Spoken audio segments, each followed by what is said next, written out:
Dimelang Sanbonani, good day, shalom. This is the show where we talk about everything Israel, South Africa related. And today we are talking about the Palestinian refugees. Over 150 Palestinians arrived in Joburg, and there was a lot of uproar about how did they get here, who confirmed it, who actually agreed to it. And to talk up more about this issue, I have a Team Flag who has been covering this issue on different media houses. And also, we'll be speaking about the Christian support for Israel. Why do Christians support Israel? And where is the Christian voice as these things are happening in South Africa? Particularly with our foreign policy, South Africa has been known as the enemy of Israel, or as this arch voice against Israel. Where are the church? Where is the church? Where are the Christians? Welcome to the show. I am Bafana Modise. This is proudly sponsored by South African Friends of Israel. In studio, no, online, I have Tim Flag, who has been covering this issue and really did some research on it. And also I have Bishop Shimikotu, who has been a strong voice for Christian values in South Africa and a proud friend to Israel. Let me start with Tem. Tem, welcome. How's it? How's it, Bafana? It's good to be here. No, thank you, my brother. I saw you on TV. You were discussing this issue. What really happened? We hear that there was a first plane. So there was a first plane, and it looks like it came in on the 28th of October already. And the whole interesting thing about this whole situation is that when international flights fly in from somewhere, there's usually flight plans that get put in place. There's international laws and treaties that need to be fulfilled. So passenger manifests need to be sent in advance. So there's no way South Africa didn't know about these things happening. And this is evident from the flight on the 28th of October that came in now with the most recent one. But government is claiming it was a surprise and they didn't know anything. I tend to think that due to the laws of the world and how aviation works, that's a little bit of a sketchy answer that they've given. But they definitely did. They definitely did know. And I think when they realized there was a bit of a backlash that happened, they decided to pull their statement because they saw that, unfortunately, it's a reality in South Africa. We've always had a bit of a xenophobia problem, and it looks like that kicked in place. But then the question would be, the first plane did also leave from Israel, and why was not an issue then? And why it became an issue now? I think they did it as a bit of a sneaky thing. They didn't want people to know too much to see what would happen, and it was more of they got caught out and they were discovered, and that's Okay. why it became an issue. And then we started seeing NGOs and sort of these activist types jumping in, trying to free Palestine and showing solidarity and all that sort of nonsense. And they've decided to make an issue out of it. And I think it became a pain in the neck for the South African government because of these NGOs that started getting involved. Because the question is, if you're a refugee, you must be going to the country near you. And from what we hear, they paid $2,000 to come here. Do they still qualify as refugees? And how do you think this whole thing came up? Do you think these are refugee people who need humanitarian aid, or there's a middle class coming from Gaza to South Africa? Well, looking at the accounts of the people that have been involved in this and that have come through and gone to other countries, I've spoken to a woman that went to Indonesia, and I've spoken to one that's come to South Africa. And recently, the South African Jewish Report interviewed a woman that's in South Africa. And there's also a video that was on SABC or News Africa, I think. And the whole consensus there is that these people chose the countries that they were going to. They decided to go to whichever country it is. And I think because of the Sharm el-Sheikh agreement, there was provision made. I think it's section 12 of the 20-point plan that Trump put forward that everyone agreed to. I think there's over 20 nations that agreed to this. Even though South Africa wasn't part of that process in Egypt, they were definitely aware. It doesn't make sense that the Palestinian Authority government, well, if you can call them a government, didn't let Durko know what was going on. So I think, it's a bit of a problem. These guys chose to come here. Whether we can class them as refugees or not, I'm not sure. It looks like they have been granted access to South Africa. Not that they needed to, because the South African government removed the restrictions for visas for Palestinians already. Palestinians don't need to apply for a visa when they come to South Africa. There is a view from a lot of people in South Africa which saw this as a national security threat, and also they were wondering, the first plane, was it also welcomed by Gift of the Givers, and also how far-reaching is Gift of the Givers in terms of their network, as we saw that even the leader, Suleiman, went out and said Israel did not stamp their passports. But me and you know that Israelis have stopped stamping passports a long time ago. So the question is, was this somehow led by Gift of the Givers? Did they welcome the first plane as well? From what I can tell, no. I don't think Gift of the Givers is on the plans. They certainly are now, but I think this was done quite quietly without their knowledge. And what happened was that because the first plane had landed, some of their family members were coming to meet them in South Africa, and they alerted Gift of the Givers and other NGOs to sort of jump in. But it looks like mainly Gift of the Givers was involved. In terms of the passport stamping and stuff like that, I think there was a cop-out that was used by Suleiman to try and make this look like it's some sort of the new buzzword. For a long time, the buzzword was genocide, and now the new buzzword is ethnic cleansing. I don't know how you can ethnically cleanse. You're being ethnically cleansed if you willingly jump on a plane and choose a destination to go to. You're choosing to leave the Gaza Strip. So yeah, there's no ethnic cleansing, but Suleiman certainly liked to push that narrative. And the moment he put it out, all the media bit, and they used that sort of narrative from Gift to the Givers. Anything that he says seems to be golden, and it goes without scrutiny. Yeah, definitely, my brother. I think I have to ask you this. Naledi Pandor just got his visa revoked. We also saw Mandla Mandela also in Gaza a while ago coming there. How is this thing connect? If we had to become connecting the dots, why is our support for Palestine lately has become a bit overreaching? I don't think I don't think all of it's connected to per se. I think there's certain individuals in South Africa, from South Africa, that have been in positions of power for a long time, that have said things that have alarmed different nations, like the USA and the UK. I've seen in reports in the media that, for example, Mandla Mandela, I mean, he's got photos of himself with Ismail Haniyeh. He's actively participated in meeting with Hamas members.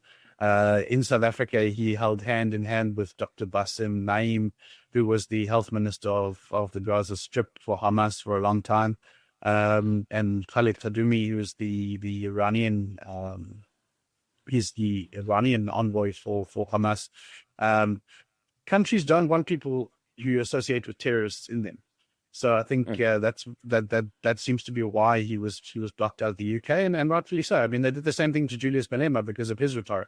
They don't want hateful speech or people who sort of act in a certain way coming to their country and inciting. And there's a big campaign for incitement by these people. As for Naledi Pandor, we're not necessarily sure what the reasons were.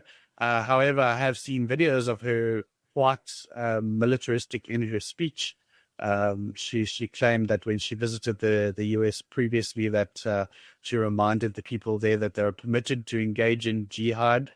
You use words like that in the USA that's got a history of 9/11 and stuff like that. People have got a good memory, and they remember that jihad saw hundreds of thousands of US soldiers killed in foreign countries by people that were engaging in active jihad. The other things that she had mentioned that I saw is that she spoke about armed resistance. I mean, obviously that ties back to the old apartheid struggle sort of messaging. But it's imported, and it seems to be this exporting of the ideology of apartheid struggle into other countries like Palestine, or like the Palestinians now. And I don't think the US appreciates it. We've seen how Trump has reacted with things. We've had Mota also had his visa revoked because of his comments with Charlie Kirk. So I think there's a no nonsense policy. Ibrahim Rasool made bad comments about the US president, and his credentials were revoked as well. So the age, or at least for the next term where Trump is sitting in power, and I suspect that JD Vance will take over in the next one, that we will start seeing a lot more of this harder stance. I think the US is fed up. They're definitely fed up with this sort of thing.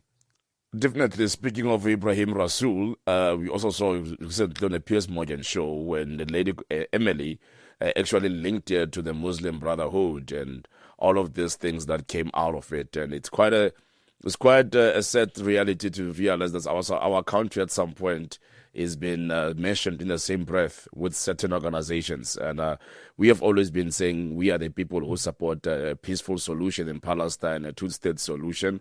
But as of recent, with the ICJ case, with all this, taking a very hard stance in a battle right there in the Middle East, but yet ignoring African issues. I'm going to bring in Ntate Kotu. What we have seen, my leader, is South Africa having this hostile narrative against Israel. We know that there are issues in the continent that we would have taken with regards to the ICJ and defending genocide like Sudan, Mozambique. What does it mean for our country? What does it mean for the church? No, they're being silly. The truth of the matter is, there is no proof archaeologically and historically. There is no proof that the land, the Palestine, is theirs. There's no proof at all. Yes. But be it as it may, South Africa should have a non-hypocritical approach in relation to policy.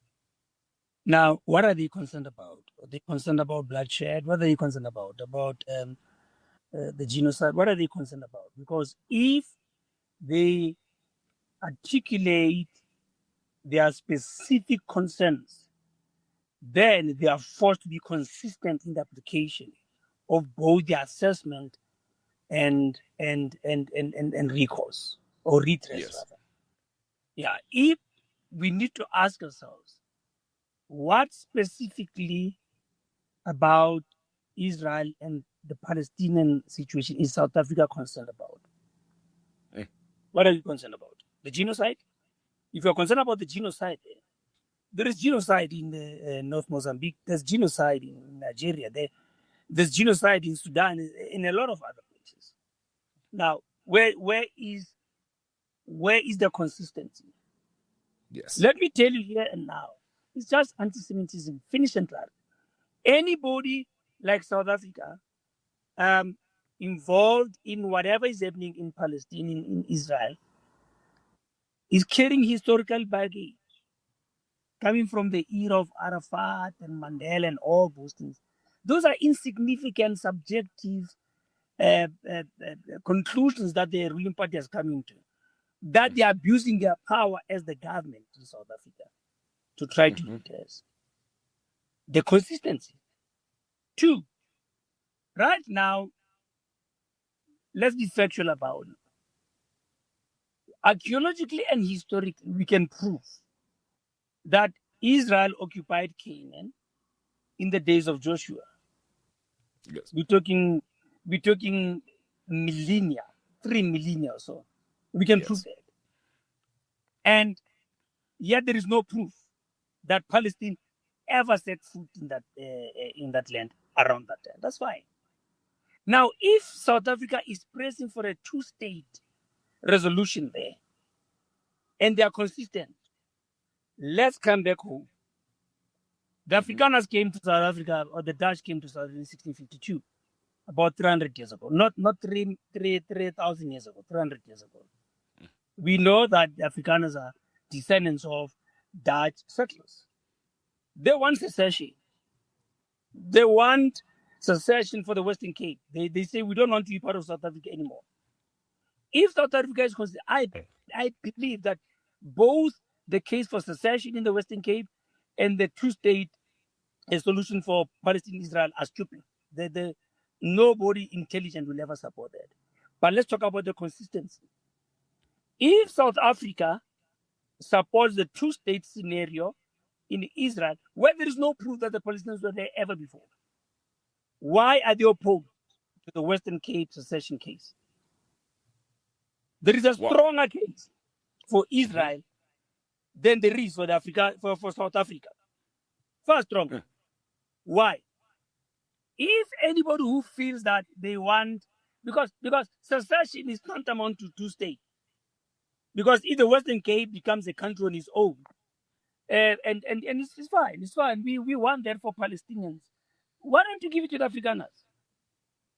At the heart of this is a minister, Maneli Pandor, who abused her ministerial privileges, her political platform, to fight her personal battle because she's a devout Muslim. And we allowed that.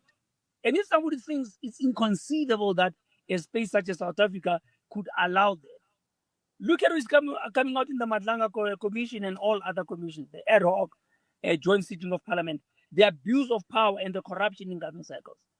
Naledi Pandor used state resources to fight her ideological battles, and we fell for it. But I am concerned about in the hypocrisy. The question then becomes, because recently also she went to become the chairperson of Nelson Mandela Foundation, and when she got to the foundation as well, she started doing this Palestinian campaigning and pushing this narrative. And while she was a minister, she called Hamas from her office. She said she was just doing it for humanitarian corridor. So clearly, how is then ANC not seeing that she's doing her own thing? There's anti-Semitism. It's a global phenomenon. They hate the Jews. And all the haters of Israel don't need any reason to hate Israel. Hence my first point. If the concern is over the lives lost there, why are we not concerned about the lives lost on Africa? Because one gets the impression that only Islamic life matters. Let me tell you now, they don't care about the Muslims. They hate the Jews. Anybody who rises against the Jews shall be supported. Because there's an anti-Semitism emotion that prevails out there. It's not about the damn people. Now, why do I say that? Now, the USA and all other key countries step in, and they are offering solutions. In the era of a truth being established there, the definition, the United Nations definition of refugee falls off the case of the 160 people who showed up at our shops. Because to qualify as a refugee, there should be unrest in a country. America and key leading countries around the world have struck a deal. There is a deal on the table. Why is still a refugee? They did not accept these refugees. Are they even refugees? Did they verify that they are? A refugee comes from a place that is inhabitable. There's political tension and their rights are compromised. Did they veto any of these people coming? For all we know, we could have welcomed terrorists and their families. They don't care about that. They hate Israel. And it's a decision they will regret. Because the question is, why did they jump Egypt? Why did they jump other neighboring countries? Because as refugees, you must go to the second country or next country to your nation. That's the point. Why another continent?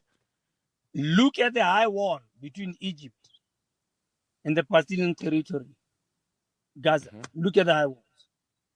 Now, the Islamic world, which everybody conveniently forgets what the Quran says about Islam. The Islamic world is on a drive to colonize the globe. People forget that the North Africa of the 15 and the 1600s has changed in the composition of race. Islam colonized North Africa, at some stage Spain and a lot of other countries in Europe. Because the Quran says the Muslims should not rest until they rule the world. We forgot that. We conveniently forget that. And that is why there is a plot there. If these guys are Muslims and they're in the Islamic region, why don't they get absorbed? Why is Saudi Arabia not? Why is Qatar? Why is everybody else not absorbing them? Why coming out here? In 1998, the CIA produced a report that said Al-Qaeda had pumped $20 million into the promotion of Islam in Soweto. We're not talking South Africa, Soweto. 1998. These puzzle shops here by the Somalians and all these other guys are underground cells, terror cells, because the Quran instructs the Muslims to mobilize for world conquest. But the question, we have seen the similar thing in Nigeria now, that they go to where North Nigeria, there was genocide, Sudan, there was genocide, even al-Bashir was in South Africa, when this government escorted him. And the question then becomes, Christians in Nigeria are dying. In South Africa right now, there is this foreign policy against Israel, and the government is not even consulting Christians on this issue. You are someone who was here during apartheid, and why do you think the label of apartheid has been attached to this issue, or why do you think our country has been earmarked to become the spokesperson or the forefront of this issue? Because of the Islamic influence in South Africa. We have a very strong Islamic presence here, not in numbers, but in dollar power. I was sitting in a Durban meeting, and the discussion there was Muslim donors are looking for Christian organizations they can channel money through to bring into South Africa. And I asked a question that if the Muslims, because that's why I was calling to the meeting, if the Muslims have money they want to bring into South Africa, why are they not channeling that money into Islamic causes? And the answer was, because South Africa, especially the majority Christian South Africa, is the easiest way to bring in illicit money into the country. If they start giving that money to Islamic agencies, it will be so obvious. So they want Christian causes. And listen to the plan. The plan was very simple. You must have a capital project. That's what I was told in the meeting. You must have a capital project, building a school, farming and all that. They will give you, as a Christian organization, money from Saudi Arabia. But then every consultant, the architect, the building contractor, the supplies should be Muslim. That's the easiest way of money laundering. South Africa is the next target for Muslims because it's the doorway into Africa. They have targeted us. They're going to take us over unless you do something about it. Because the Quran tells them, you can't go anywhere and not be in charge. They're targeting us. But we have a gullible and naive government that does not realize that. As they colonize North Africa, their next focus is sub-Saharan Africa. We are a superpower economically throughout the whole continent, let alone only sub-Saharan Africa. Would there be a better place to launch out into sub-Sahara than South Africa? Think. I think the question is then, the Christian majority or the citizens of this country, they've been quite reluctant to speak up, to step up. Christians are silent. The ICJ case, Israel this, Israel that, by our foreign policy or with DECO. Where is the Christians? Why aren't the Christians speaking up in South Africa or in the continent? Why is the voice of Christians so low in these issues? Let me tell you what happened. Pre-1994, the church rose in its prophetic role to fight apartheid. Yes. But then they misunderstood the mission. That there is not a single prophet God raised who was not against injustice. Look at all the writings of the prophets. They thought God had raised them to fight apartheid, whereas God had raised them to fight injustice. The church has been raised to fight injustice. The church is a prophetic movement, is an evangelistic movement, is a uniting and intercessory movement. So when democracy came, the prophets of yesteryear went into bed with government. They got absorbed. Frank Chikani was the director general. I think he served about 3 or 4 presidents. Mkachwa, and a lot of they got absorbed into government structures, and the church went to sleep. The church has lost its prophetic tone and its prophetic ministry in South Africa, because for some reason we thought that the only injustice that we were supposed to speak against was apartheid. I'm a churchman. I've been a churchman for 46 years. Yes. Don't go far. Look at the battle for regulation of religion. The broader church is silent. It's a handful of us, because the ANC targeted the prophets of yesteryear by offering them cushion jobs and good packages and good pensions. And right now they have been absorbed into the structures. A true prophet is non-partisan. You can't be a true prophet and be partisan. You need to speak for God. You don't speak for the political agenda. So the church has been captured in that sense. Where are they? Show me one prominent preacher from the past who's alive, who's still speaking up. They can't. They're paralyzed.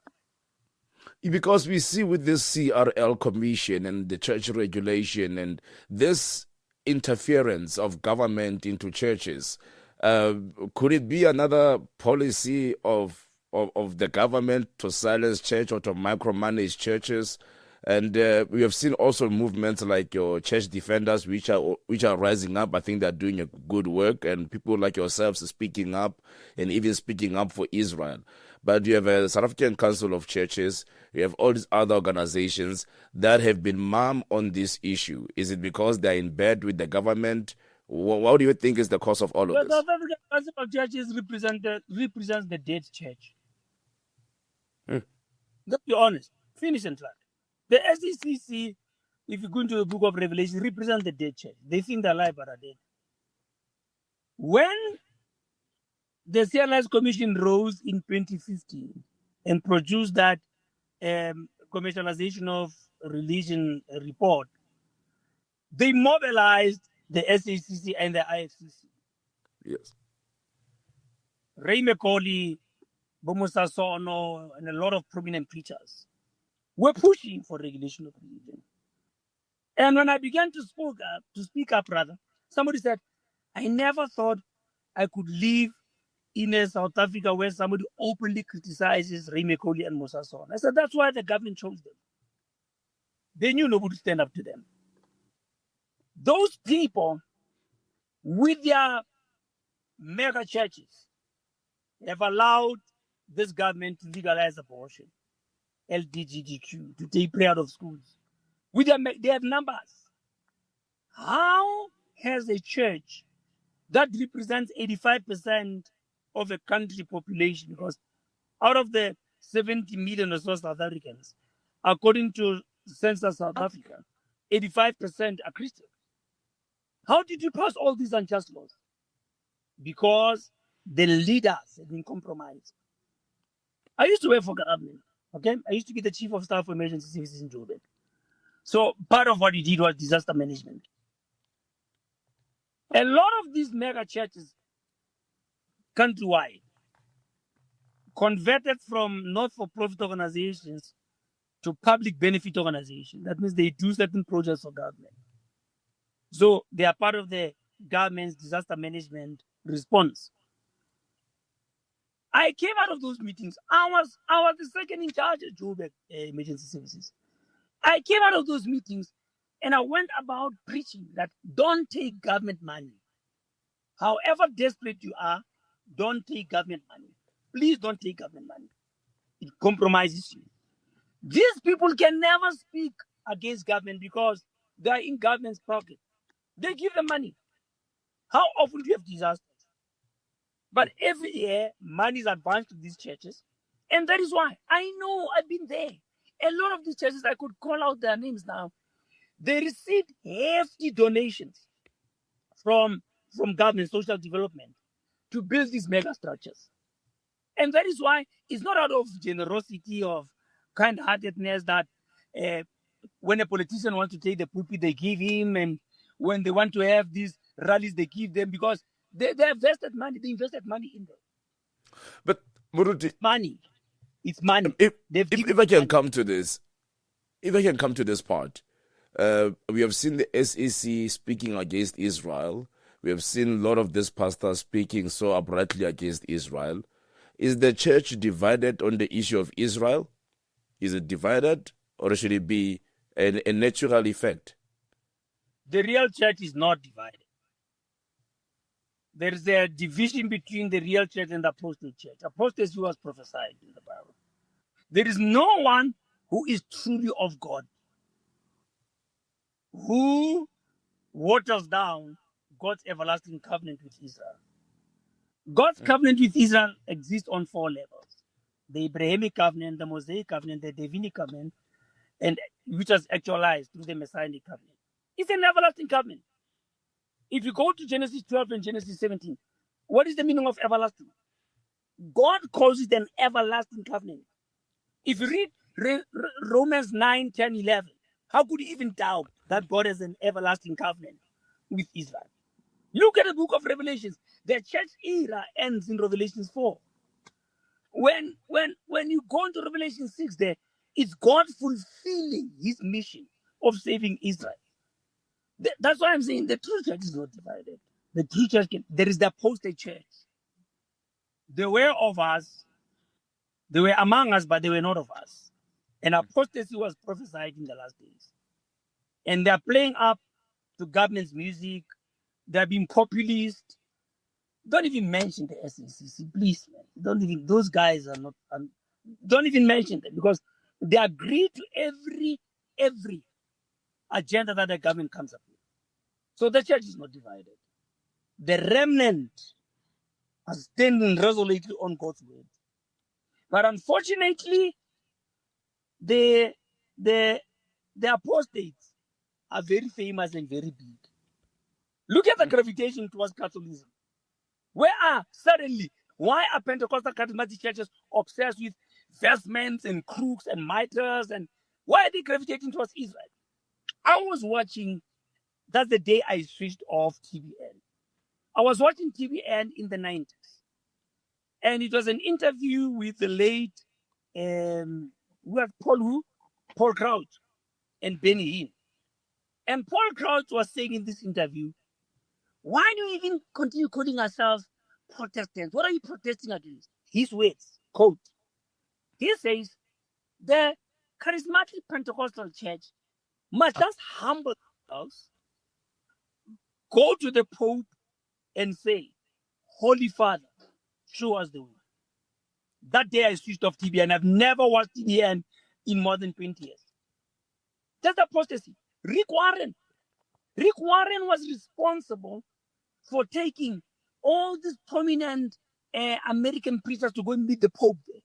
There is a gravitation back to Catholicism that is undermining the work of the Reformation. The church is fallen. Tell me now, you and I can preach Christ the way we are dressed. Why do we need vestments and crooks? Why do we need mitres? Considering the historical background steeped in paganism. Christ never said, by their words you shall know them. He says, by their fruit. A lot of us are misled because these guys sound like us, forgetting that truth is a very good foundation for deception. Because truth is not an outright lie. It's a mixture of truth and lies. They sound like us. They open the same scriptures, but they're apostate. I think I'm gonna come into to you, Tim, because I hear the pastor here, and he's speaking to how the silence of the church also has been an issue, but also even South Africans. Looking at this research about this Palestinian issue, why do you think there was no such an uproar that was so active on the street? Do you think it was managed? I'm not sure it was managed, but I mean, going back to what Shimi said, is that when you look in South Africa, we saw a lot of the Anglican Church in Cape Town even welcoming Hamas in to the St. George's Cathedral, and even praying for Bassem Naim, and inviting him to speak in the church, desecrating the church. I mean, These sort of things have been happening for a long time, and it goes back to Desmond Tutu. So in terms of managing things, I think it's being managed on all fronts. There's a lot of coordination between what is seen as the church, and what these small NGOs. Because honestly, if you really look at things and you step back, it's a very small grouping that are pushing this agenda of Palestine in South Africa. If you look at the main players, there's not a lot of them. You can actually probably name them on two hands if you really think about it. If you group them up between the Anglican Church and between DIRCO, between the NGOs, there's not a lot of it, and there's definitely coordination going on. And we see it when they decide about someone they don't like. Now we're looking at someone who's been very much standing on the side of Israel, who's also a devoted Christian himself. You look at David Scott, the Kifnis. He said one thing that they don't like, and all of a sudden now we're seeing people from DIRCO, we're seeing comedians that are aligned with activists, we're seeing NGOs that are aligned with the pro-Palestinian cause, we're seeing church people jumping on the bandwagon as well. And there's nothing that the guys said that's necessarily wrong or offensive or anything like that. But there's definitely a coordination that's happening a lot, and it's because these groupings aren't as big as what we think they are.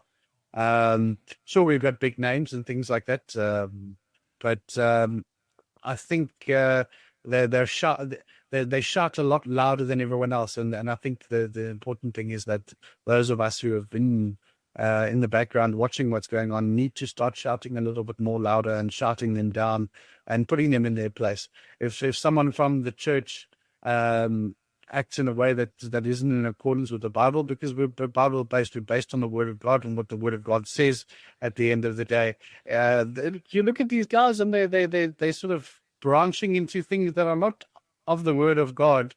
And it's becoming a problem. It's becoming quite evident. And I think when these people, what does the Bible tell us? That when your brother's in the wrong, you need to correct him. And we need to stand up and start putting these people down and saying, listen, you are not correct. And what you're saying is not correct. And we need to shout louder and put them in their place.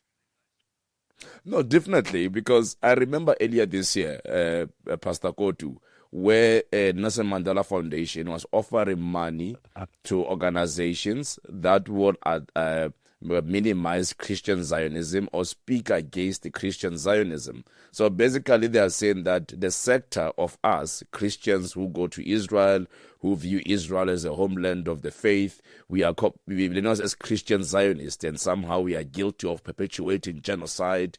And they were offering money to other churches who would speak and come up with strategies to combat Christians like us, Christian Zionism.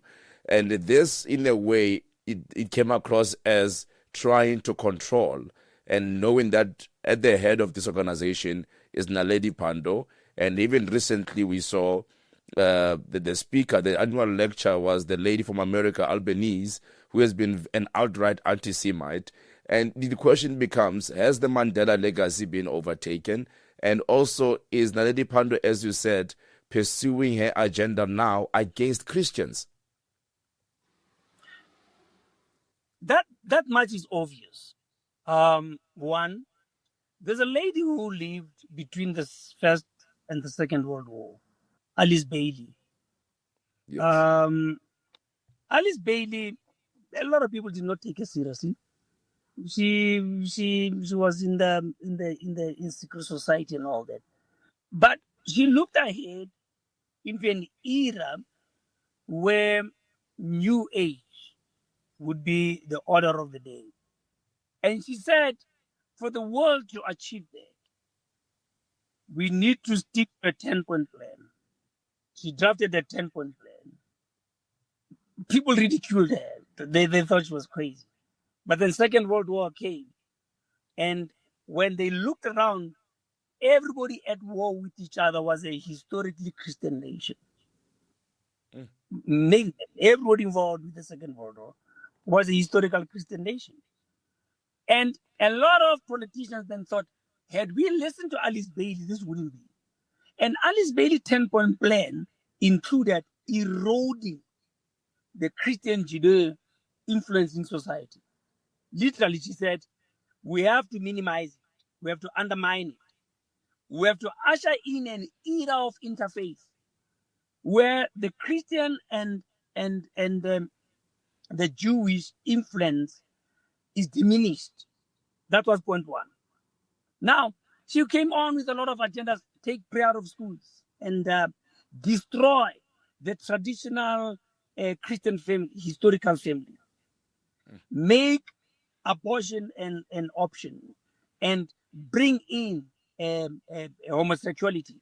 She went on and on and on and on. But two important factors that conclude the 10-point plan was make all these into laws and get the church to endorse them. Playing itself out. It is exactly what has happened. That's cool on the 10-point plan. She said, make them laws, but get the churches by. Because up to now, Christianity is the largest religion on earth now. Yes. However nominal or real it is.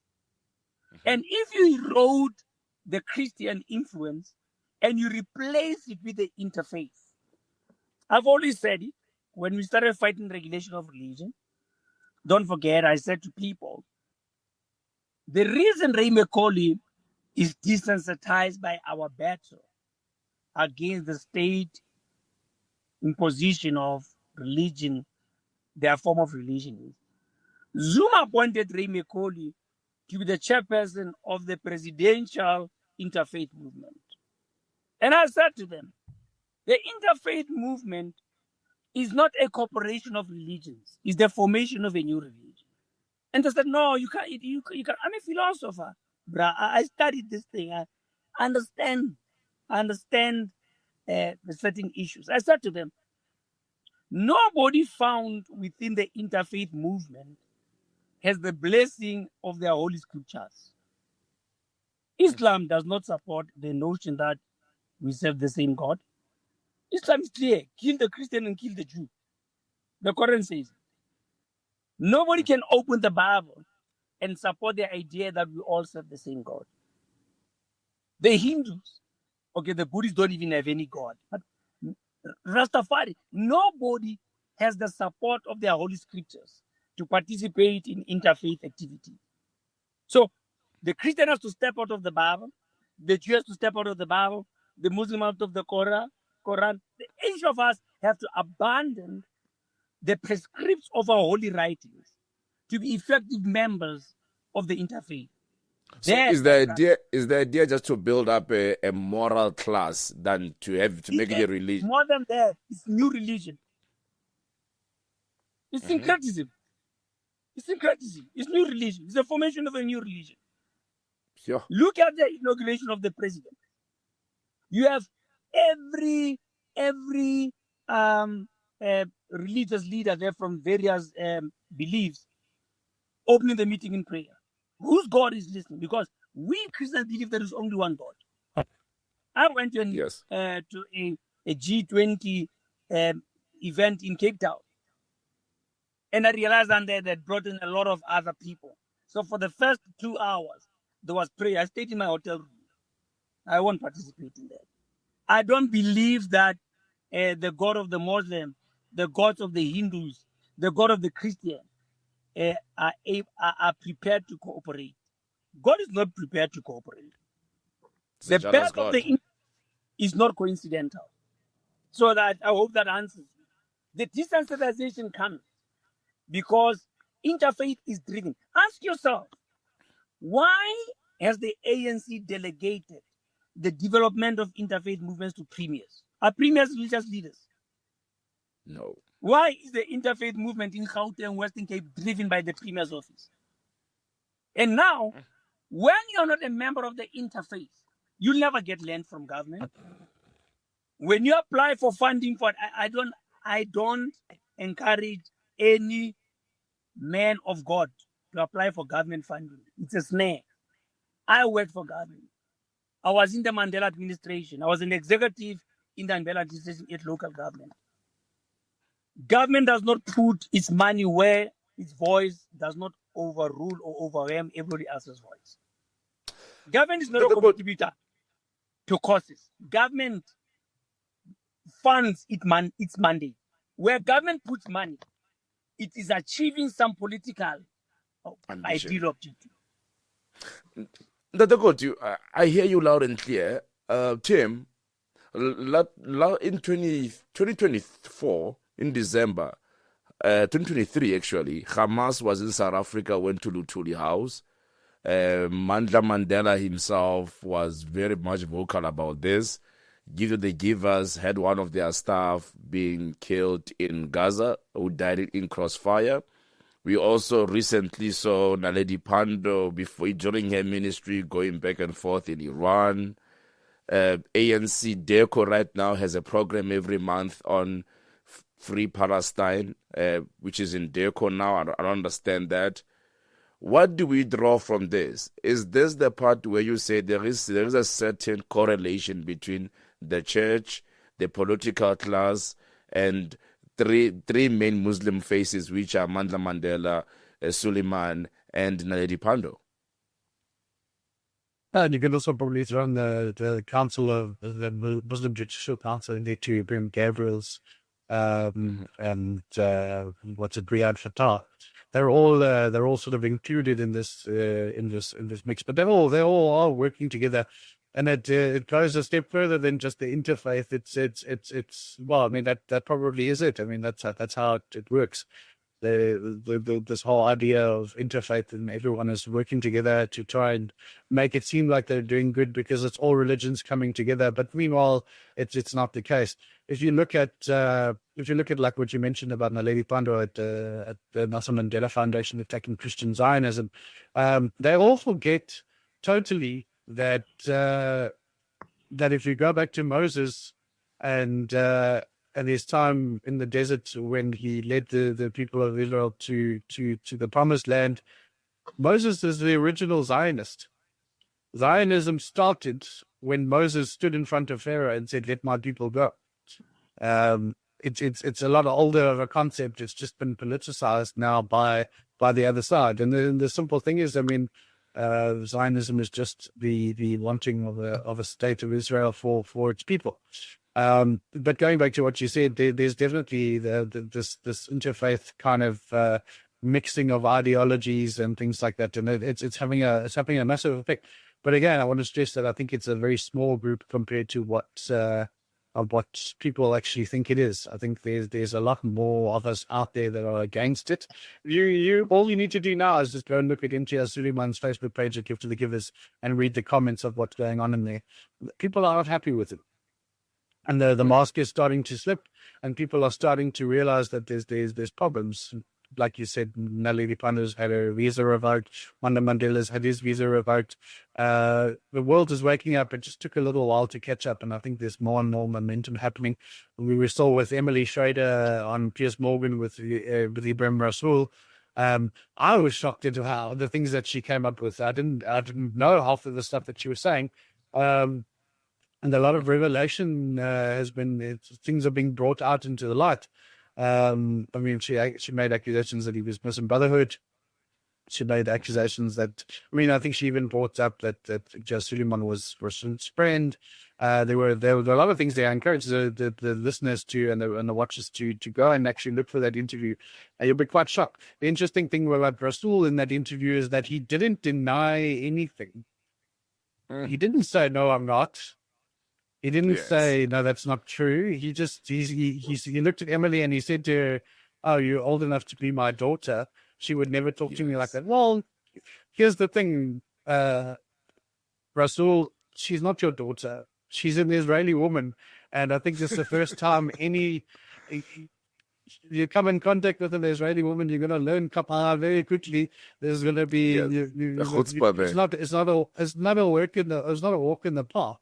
And I think this is the first time Rasool, for example, has that any journalist that has sat him down Because he's used to, I mean, well, let's say allegedly used to going back to the brown envelope affair where he was accused. It was never proven, but he was accused, and a journalist made the confession that she was receiving money to write positive stories about him. So it's assumed that because of this alleged conduct, that he's used to journalists being nice and kissing him and asking precious questions and stuff like that.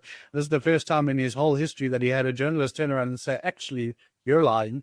And it was quite spectacular. So I encourage everyone to go and watch that. I think actually when she said to him, you were even participating in a fundraising event for Hamas, you have been meeting with Muslim Brotherhood leaders, and you have even admired some of their writers. I think I forgot Gwadawi. I can't say the name properly. And the man did. She mentioned Yusuf Al-Qaradawi, yeah. Yes, Al-Qaradawi. And he did not even, when he said, do you disavow those words today? He didn't even say no, because the guy was an outright anti-Semite. And there's been a view lately that to some extent, this Free Palestine movement, there is a part where it's humanitarian, and everyone who believes that we as a soul will attach themselves and see that there's something needs to be done.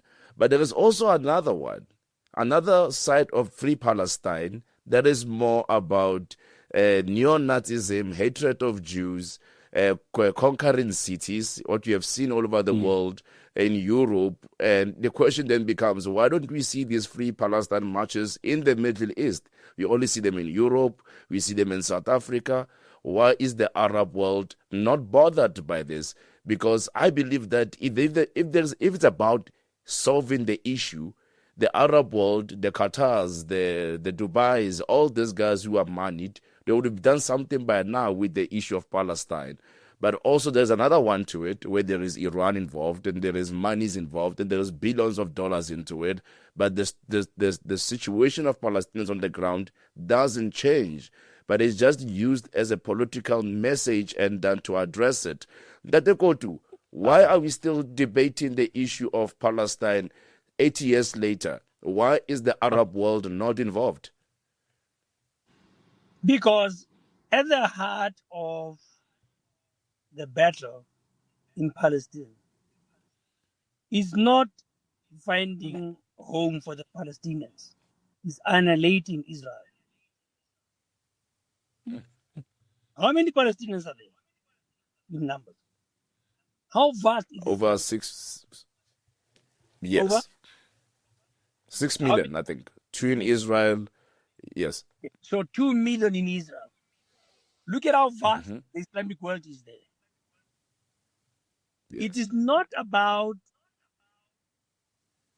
accommodating Muslims. It's about the annihilation of Israel. Because the Quran commands it. The Quran mobilizes Muslims for world conquest. Finish. If you miss that one, you are naive indeed. Look at Israel is a dot in the Middle East. It's a dot. If you look at the world map, you have to zoom it twice. Yeah. So if it was about any other reason, they would not be. As a matter of fact, historically and archaeologically, these Palestinians are Jordanians. They are. They belong to Jordan. Well, Now, even Jordan doesn't want them. but who wants them? Even Jordan. That's the interesting. Oh, if I can just jump in quickly, the interesting thing is just to bolster what's being said is that every country that has historically taken Palestinians in. You look at Egypt, what happened? The Muslim Brotherhood tried to take over. They don't want the Muslim Brotherhood there. Hamas is the Muslim Brotherhood. You go to Jordan. They took Jordan occupied the West Bank, the West Bank area, Judea and Samaria area, from when was it 67? Israel didn't have any say in what was going on there. It wasn't the West Bank or anything like that. That was Jordanian operated. They took in all these Palestinians. What did they try and do? They assassinated. I think they successfully assassinated the king. Black September started. Then we saw all these international bombings. Palestinians, we saw Leila Khaled, who I hear shame is quite ill at the moment. She's not doing too well. I think she's in hospital. But then you've got the Lebanese who took them in. What happened? The Christian majority, Lebanon, believe it or not, a lot of people won't believe it. Lebanon was a majority Christian country. They married out Christians, and it makes sense because Christianity started in that region. What did they do? They pushed out all the Christians. They caused a whole lot of war. So wherever Palestinians go, they cause trouble. And the Arab nations around, they did the same thing. I think in Kuwait, they were all expelled out of Kuwait as well. So everywhere in the Middle East where they're taking Palestinians on, the Arabs in that area have kicked them out. They don't want them there anymore. They call them troublemakers, and now it's the problem of the West. And the UAE has warned about it for many, many years. There's a famous speech by a foreign affairs minister in the UAE warning people about the Palestinians and what that they become a problem. There seems to be a sense of entitlement to if you bear the Palestinian nationality, which was, by the way, created by an Egyptian. People forget that too. Yasser Arafat was not a Palestinian. Yasser Arafat was born in Cairo to Egyptian parents. He's not a Palestinian. So this Palestinian nationality came into being, and wherever they seem to go, they've got the sense of entitlement that the world owes them something. The world doesn't owe them anything. So sadly, yes, sir. Any Muslim who's for world peace is not a genuine Muslim. I'll take on any Muslim scholar. I'm a scholar. I did philosophy, I did theology formally. Any Muslim who is for world peace, cooperation, tolerance is not a true Muslim. The Quran mobilizes Islam for world conquest. A Muslim is not supposed to rest until Sharia law rules the entire world. And but they will say to you they will say to you that there is radical Islam and there is moderate Islam. They are not the same. No, there's no radical Christianity and non-radical Christianity. And we look at Islam, they're basically God sent his son. Listen, the radicalism in Islam is in their holy scriptures. Anybody less radical than the Quran dictates is not a true Muslim. Read the Quran. People have not read the Quran. It talks about they're basically the Jehovah's Witnesses of the Abrahamic faiths. Yeah. It says annihilate the heathen. Annihilate them. What a lot of it's what Suleiman said also. There's a video of Suleiman where he says he strikes fear into the hearts of your. So even Nadia Pando spoke about jihad, but they come across as this well-meaning Muslims who just want to live with everyone. Any non-extremist the mosque slips. Is not a true Muslim. If the Quran is the point of reference for Islam, then a non-radical Muslim is not a true Muslim. I'll challenge any Muslim scholar. If you go to that, unless there is another point of reference for Islam. But if their holy scripture is the Quran mobilizes for world conquest. You know what is the biggest irony? The biggest irony is the issue of the black Muslim. A non-Arabian or non-Palestinian Muslim, like is in heritage. The Quran accepts blacks, non-Arabs, and non-Persians, not Palestinian Persians. It accepts them under the provision that when you go, the slave that submits, take him and use it for menial work. That's the biggest joke with broke Muslims. Islam, so conversion. Al-Qaeda refused to recognize Boko Haram because they are just slaves in their side. Al-Qaeda refused. Boko Haram tried. The Al-Qaeda refused to recognize Boko Haram. Islam Okay. All you've got to do is look in Gaza. There's a whole neighborhood called Al Abid, and it's traditionally known as an area that is known for African people. So people from all over Africa live there, and they're darker skinned. And Al Abid, if you translate it from Arabic to Christian or from Arabic to English, is it means slave. It's said. Quran. It's in the Quran. A black Muslim is the biggest joke.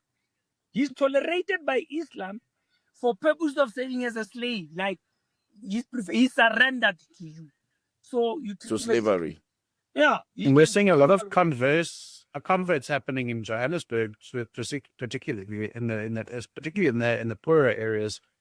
I'm noticing a lot more local South African black people that are converting to Islam. You're seeing women walking around in hijabs. For work. Is it for work? That is why Islam in Indian, Arabian, and Persian nations don't hold the Quran in one hand and food parcels in the other. They only do so where they infiltrate black communities. It becomes a means of survival. Charity. Yeah. Charity. Muruti. Okay, I think for the sake of time, we could speak the whole day. But for the sake of time, let's bring it home. Let's bring it home. I understand that even in the continent, there's still black slavery in the Middle East, where immigrants coming from Eritrea, Senegal, when they go to most of the Muslim states, still practice slavery, and they still defend it as part of Islam. But then I didn't want to make this about Islam per se, but I wanted to make it about our national interest as a country, where we are, and as we have received the Palestinian refugees, and now they are living amongst us. Tim, what is the way forward? Are we going to see them be deported after 90 days back to Gaza, or is it just a ploy in terms of just doing PR? And maybe Tateko too, what does it mean for Christians right now in South Africa in terms of our support for Israel, speaking up for Israel? What do we do? How can we do it better to speak up and be boldly? Tim, your time. I'm going to answer your question very clearly and quickly. Imtiaz Suleiman has been bringing people from Gaza to South Africa for about 2 years already. You go and look at their Facebook page. You see they've brought medical students in. They brought people to come and study at UCT, Johannesburg, all that sort of stuff. There's no indication that these people have left South Africa to go back to go and serve their communities after they studied. That's the one thing. The other thing is that if you look at the latest Jewish Report article about a woman that was interviewed, what does she say? Her child is going to school because they've registered him to go to school. They're looking forward to a new life in South Africa. These people are not going to leave. They're going to be staying. It's not going to happen. They're applying to stay here. Joko loves the Gazans so much, and they love the Palestinians so much. They will bring them into South Africa, despite all the protests about ethnic cleansing and all that sort of stuff. They will welcome them in here. We've seen a lot of it throughout the years. We've got a problem with allowing people to coming into South Africa. They're flooding into South Africa. At what point is there going to be more people that are non-South African born living in our cities? I think if you go to Johannesburg, you're going to start seeing that there's more international people there than local people. I think these Gazans are set up. They come here, and let's be honest, we live in South Africa. There's a reason all three of us haven't packed up and gone to move to Israel. We love Israel. It's a wonderful place to visit, to walk in the steps of our Savior, and our Bible becomes alive. It becomes a living word where you can walk where our Savior walked.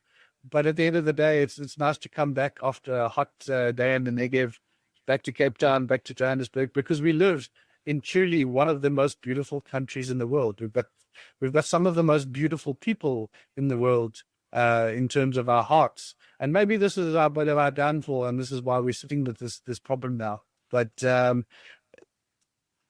these Gazans are going to come here and see the difference between chalk and cheese, because, I mean, we've seen what Gaza looks like. Would you rather walk around in the streets of Gaza, or would you rather walk around in the streets of Cape Town? With that beautiful mountain and that cool sea breeze, they're not going anywhere. I think Tim just said it. They're not going anywhere. And it's not as if we don't want anyone here. I think it's under the premise or the idea that they came into the country under that makes us question what is the bigger agenda. Because there are movements called Dudula, there are movements that are calling for foreign illegal immigration out of the country. Even political parties that were speaking against illegal immigration and immigration problems have been silent on this issue. And what does it mean for us, that Bishop Kotu, for the Christian voices in South Africa, or for South Africans in general? How should we take this reality today that our country has become number one enemy of Israel, and right now we are becoming we can call it a refugee camp as well for Gaza, ignoring African problems and African people who are in need of the same status? Yeah, stop populist rhetoric and narratives, and go back to the Bible. I'm talking to Christians. The Bible is our only point of reference for truth. A Christian has no other point of reference for truth except the Holy Scriptures. You know, I'm reading quickly. Romans 9. My heart is filled with bitter sorrow and unending grief for my people, my Jewish brothers. That's what Paul says. I would be willing to be forever cursed. I'm willing to be cut off from Christ if I could save them. They are the people of Israel, chosen to be God's adopted children. God revealed his glory to them. He made covenants with them and gave them his law. He gave them the privilege of worshiping him and receiving his wonderful promises. Abraham, Isaac, Jacob, ancestors, and Christ himself was an Israelite as far as his human nature is concerned. And he's God, the one who rules everything, is worthy of eternal praise. No Christian should have a lesser view of Israel and the Jews than the scriptures. Stop all these populist agendas and rhetorics and narratives. Now, the main argument, when we confront them with scriptures, they bring up the other argument that, no, the people presently in Israel are not the true Jews. And I say to them, if the people in Israel now are not true Jews, one, where are the true? And why, since 1947, they have not stepped forward to reclaim Israel? If they're not that Palestinian, where are they? And why? Yeah, you're right. Israel? Stop hiding behind political themes and all that. Much as I said to you, no true Muslim, no genuine Muslim loves non-Muslims. None. No true Christian hates Jews. And I'm basing what I'm saying purely on the Quran as the Islamic holy book and on the Bible as the Christian holy book. And that's where I am.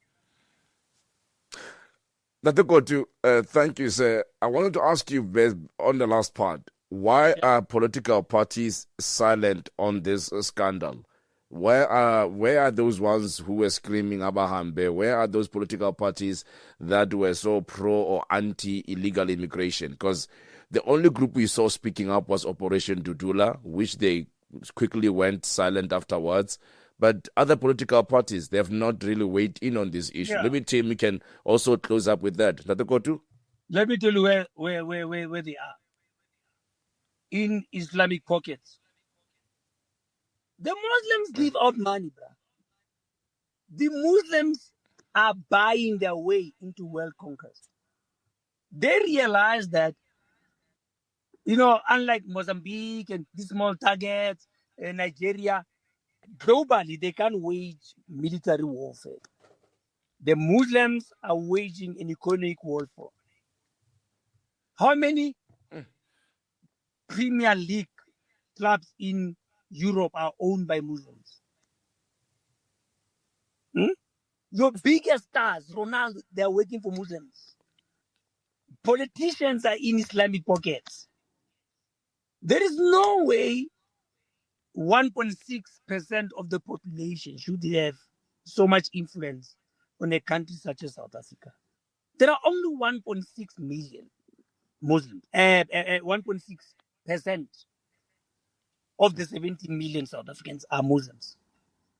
I brought up an issue at Newsroom Africa, and they refused to publish my interview.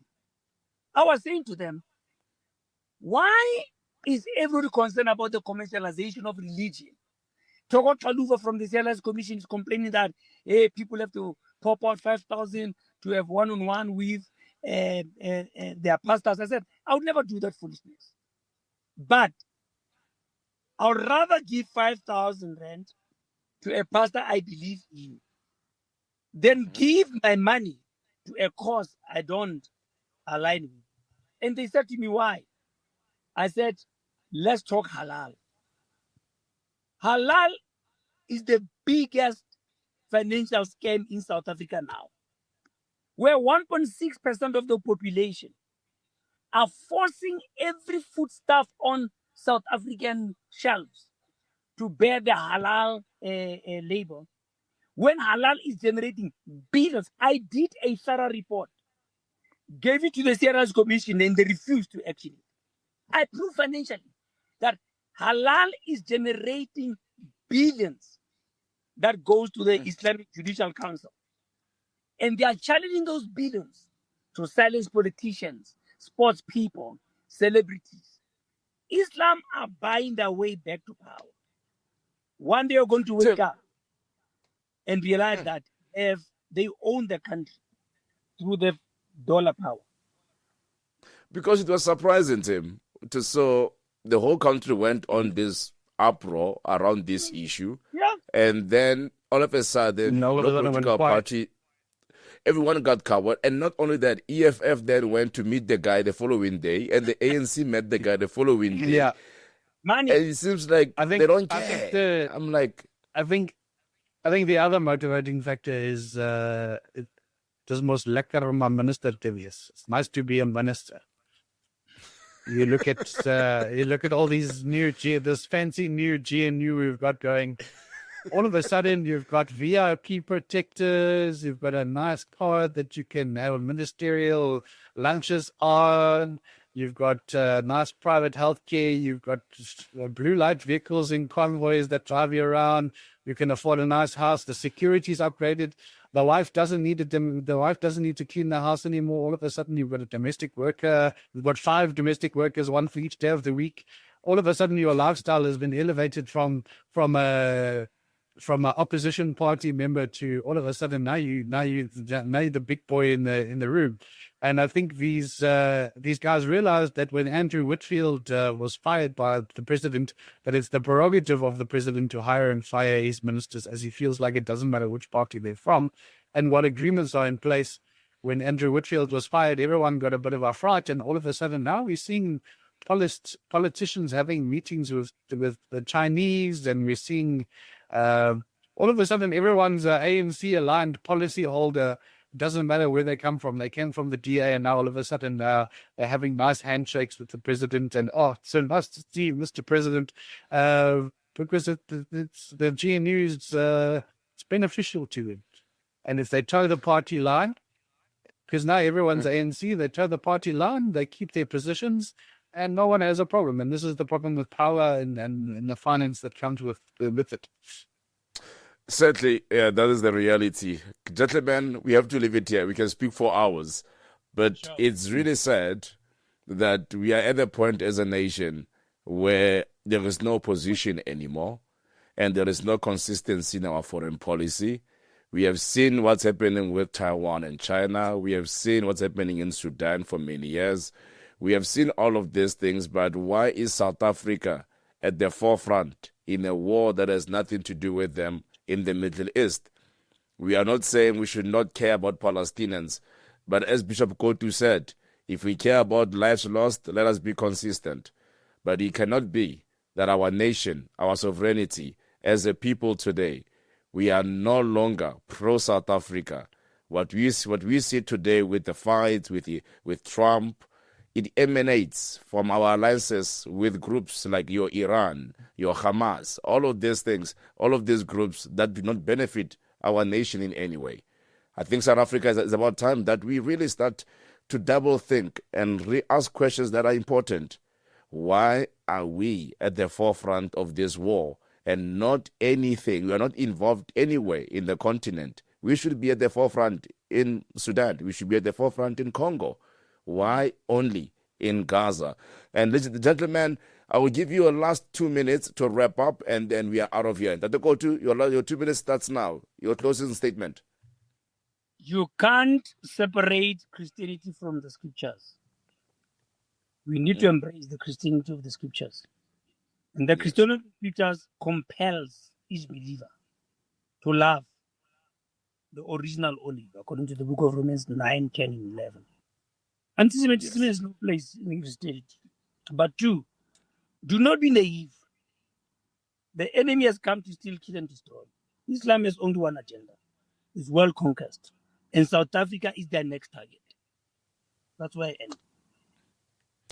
Tim, your thoughts, my brother? Your closing I think statement. from my side, it's important to realize that the silent majority needs to stop being so silent.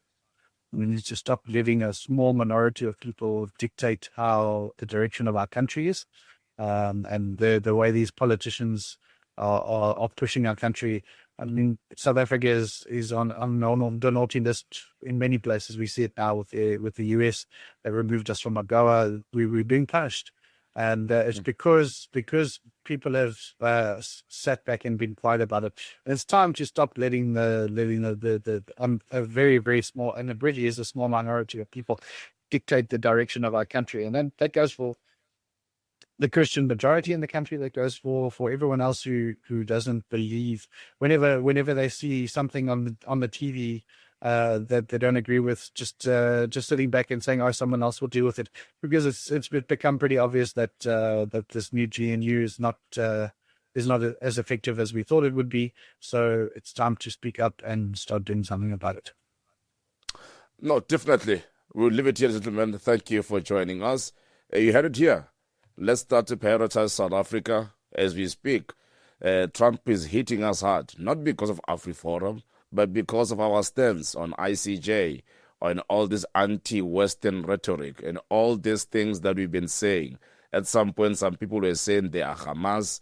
At some point, some people who were just spewing hate and divisive messaging. And right now, South Africa needs jobs. South Africa needs to work.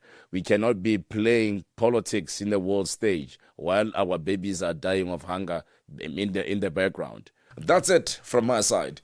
Remember to click like, subscribe, and share. This was proudly sponsored by South African Friends of Israel. From Joburg to Jerusalem. See you next time. Bye-bye.